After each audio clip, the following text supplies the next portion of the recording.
సభాధ్యక్షులు సాహిత్యం సత్యమణి రజనీ గారికి, చిన్నప్పుడే తల్లి చనిపోయిన తల్లి తండ్రి తానే ఇంత వాదన చేసినటువంటి పెద్దలు వెంకటరాములు గారికి, మాజీ మంత్రివర్యులు, మన పార్టీలో ఏ చిన్న ఇబ్బంది వచ్చినా, ఏ కార్యకర్తకు చిన్న ఇబ్బంది వచ్చినా కంటికి రెప్పలా కాపాడుకుంటూ ఈరోజు ఇక్కడ చేసినటువంటి గౌరవనీయులు పెద్దలు హరీష్ రావు గారికి, మాజీ మంత్రివర్యులు పెద్దలు లక్ష్మారెడ్డి గారికి, పెద్దలు నిరంజన్ రెడ్డి గారికి, గౌరవనీయులు ఆర్ఎస్ ప్రవీణ్ కుమార్ గారికి, ఎమ్మెల్సీ నవీన్ రెడ్డి గారికి, శాసనసభ్యులు ఆల వెంకటేశ్వర రెడ్డి గారికి, జయపాల్ యాదవ్ గారికి, రాజేంద్ర రెడ్డి గారికి, పట్నం మన నరేందర్ రెడ్డి గారికి, ఆలయం నుంచి ఎంతో దూరమైన ఎంతో ప్రేమతో కూడా వచ్చినటువంటి సునీత లక్ష్మారెడ్డి గారికి, ఇంతియాజ్ గారికి, సునీత మహేందర్ రెడ్డి గారికి, ఇంతియాజ్ గారికి, మా శాట్ చైర్మన్ వెంకటేశ్వర రెడ్డి గారికి,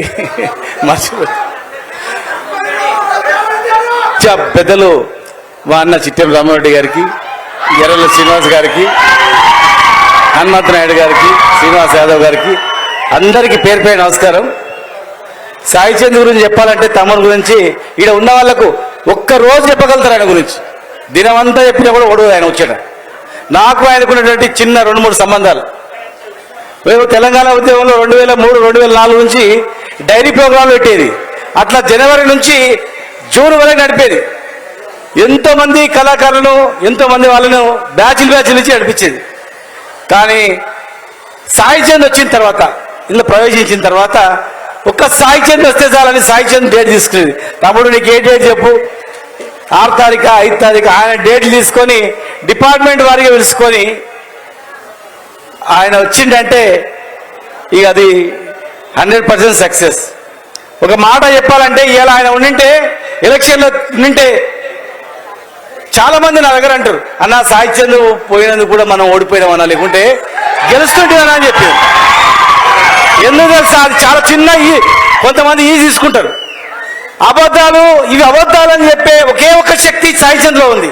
లక్షలాది మందికి ఒకటేసారి వాళ్ళు 4,000 ఎట్లు ఇస్తారా, ప్రతి కూలికి 2,000 ఎట్లు ఇస్తారా, మన జీవితాలు ఆగమైతే రాని ప్రజలకు ఒక్క మీటింగ్లో కేసీఆర్ గారు వచ్చే లోపల ఇవన్నీ చెప్తే ఆ హామీలన్నీ ఉట్టివేరా అని చెప్పి ఒక సాయి చంద్ చెప్తే నమ్మేవాళ్ళు.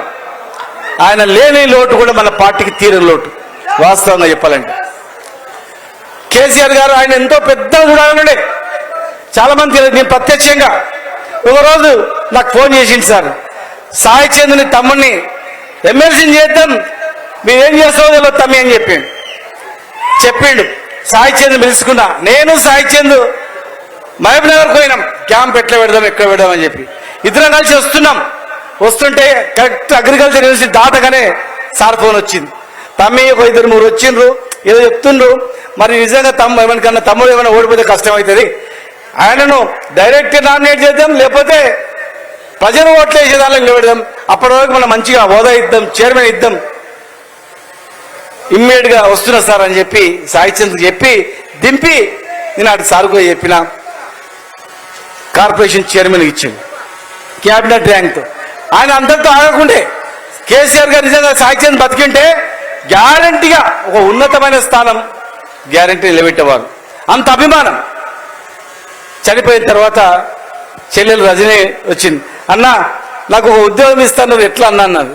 అమ్మ ఎంఆర్ఓ అయితేనేమో డిప్యూటీ కలెక్టర్ అవుతావు, తొందరగా ఆర్డీఓ పోస్ట్ ఇస్తే కలెక్టర్ అవుతావు, హ్యాపీ ఉంటుంది అమ్మా, వీళ్ళు బతకరిస్తారా మనల్ని, రాజకీయంగా చాలా కష్టం ఉంటుందేమో, అడుగున ఇబ్బందులు పెడతారేమో, ఇవి మంచిగా జాబ్ చేసుకోమ్మా అన్న.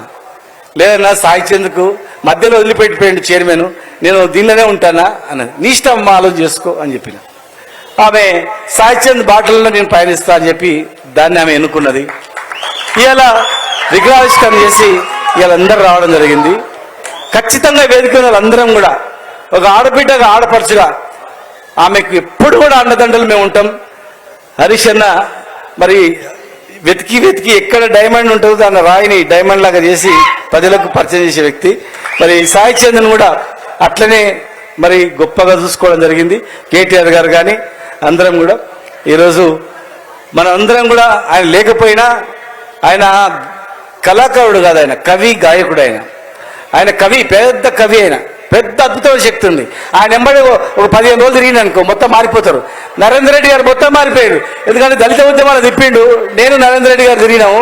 తిరిగిన తర్వాత యాడవైనా కూడా మా నరేంద్ర రెడ్డి జై భీమ్ అంటాడనమాట. జై భీమ్ జై భీమ్ అంటే ఉట్టే నోట్ల నాటకాల నుంచి రాదు, అది గుండెల నుంచి వస్తుంది జై భీమ్ అని చెప్పి. అయితే ఎవరికి ఎట్లా ఉండాలి, మన మనసులో ఎవరం కూడా మనం ఇట్లా బతకాలనుకుంటామా, ఇవి ఉట్టాలనుకుంటామా? ఎవరో అనుకోం. దేవుడు పుట్టినాక పెద్దగా సరే మనం ఎలా పుట్టినాం రా, ఎట్లా పుట్టినాం రా. పుట్టిన పాపానికి ఎన్నో బాధలు అనుభవిస్తాం, పుట్టిన పాపానికి ఎన్నో కష్టాలు అనుభవిస్తాం. కానీ మంచి వ్యక్తులు ఉంటారు, ఆదరిస్తారు. ఇలా ఖచ్చితంగా కూడా ఇలా మంచి వ్యక్తులు మెలిగినరు, మంచి వ్యక్తులు ఉన్నారు ఇక్కడ. అందరు ఏ కులం కావచ్చు, ఇక్కడ ఉన్న వాళ్ళది అందరిది ఒకటే కులం. మంచోడు ఉంటే ఎంకరేజ్ చేసి వాళ్ళకు పైకి తీసుకోవాలంటే తప్పని తప్ప ఏం లేదు. భవిష్యత్తులో ఖచ్చితంగా సాయి చంద్ర ఆశయాలు అనుకుని నడిపిద్దాం. జిల్లా ఖచ్చితంగా ఇంకా డెవలప్ చేసేది ఉంది. అందరం కూడా మోసపోయి ఏడా చూసినా అడుగున హరిశన వస్తుంటే అన్నా మళ్ళీ మీరే వస్తారు, అన్నా మీరే వస్తారు, ఎవరు చూసినా కానీ మొక్కలు చూడగానే మీరే సార్. మరి అట్లాంటి మాయలు ఉండొద్దు, అప్రమత్తంగా ఉండాలి. ఎవరు భయపడద్దు, కేసులకు భయపడద్దు. కేసులకు భయపడితే తెలంగాణ వచ్చేది కాదు. కేసులు పెట్టిన ప్రాణాలకే భయపడేటువంటి రక్తం తెలంగాణ గడ్డకుంది. కనుక సాయి చంద్ర ఆశయాలకు అనుగుణంగా మీరందరూ నడవాలని, మీ ఈ కుటుంబానికి ఎల్లవేళలా మేము అన్ని రకాల సహాయ సహకారాలు అందరం కూడా అందిస్తామని. జై తెలంగాణ, అమర్ సాయి చంద్, జై Bhim. Thank you so much.